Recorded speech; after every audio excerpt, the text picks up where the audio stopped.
Welcome back to the channel. Today, we're diving into a hot topic that's been on everyone's minds: Amazon FBA versus dropshipping.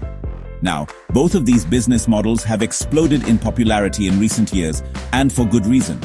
They each offer incredible opportunities to make money online, but they also come with their own unique sets of advantages and disadvantages. That's what we're going to break down today. By the end of this video, you'll have a crystal clear understanding of how each model works, the pros and cons of each, and most importantly, which one might be the better fit for you and your entrepreneurial journey. Whether you're just starting out in the world of e-commerce or you're a seasoned pro looking to diversify your income streams, this video is for you. Let's get started. First up, let's talk about Amazon FBA. FBA stands for Fulfillment by Amazon, and it's a game changer for a lot of entrepreneurs. See, with FBA, you're basically partnering with Amazon to supercharge your business. How it works is pretty straightforward. You find and source your products, then you ship them directly to Amazon's fulfillment centers. Amazon takes it from there, handling all the storage, picking, packing, and shipping directly to your customers. They even handle all the customer service inquiries and returns for you. Talk about a hands-off approach. This is a huge advantage, especially if you're someone who values their time and hates dealing with the logistics of running an e-commerce business. But the perks don't stop there. When you use FBA, your products are automatically eligible for Amazon Prime, which is a huge deal.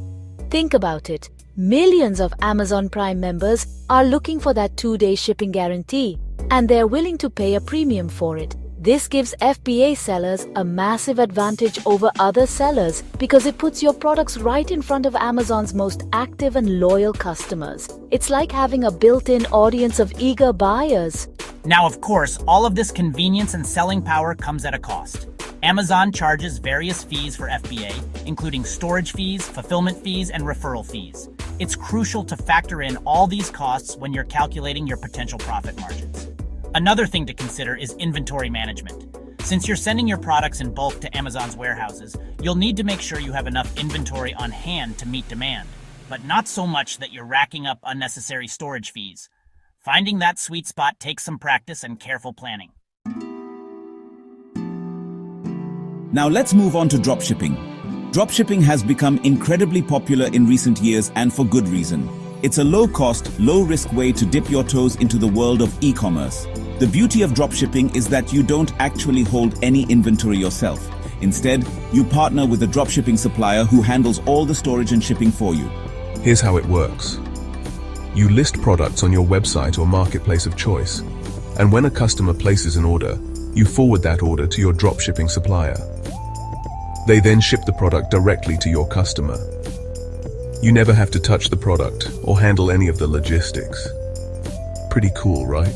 One of the biggest advantages of dropshipping is that it requires very little upfront investment.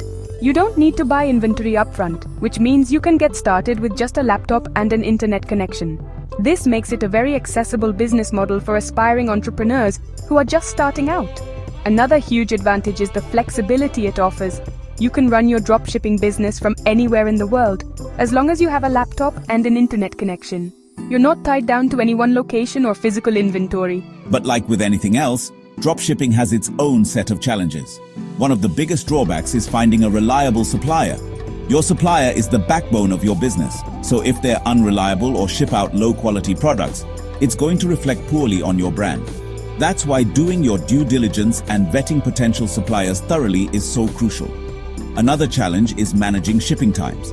Since your products are coming directly from the supplier, shipping times can be longer than what customers are used to, especially if you're sourcing products from overseas. It's important to set realistic expectations with your customers and be transparent about shipping times. So, there you have it. The ultimate showdown between Amazon FBA and dropshipping. Both have the potential to be incredibly lucrative business models, but they each come with their own unique advantages and disadvantages. Ultimately, the best choice for you depends on your individual circumstances, risk tolerance, and long-term goals. If you're looking for a more hands-off approach with the potential for rapid scaling, Amazon FBA might be the way to go. But if you're just starting out and want to test the waters with minimal upfront investment, dropshipping could be a great option. So, which one do you think is better for your business? Let us know in the comments below.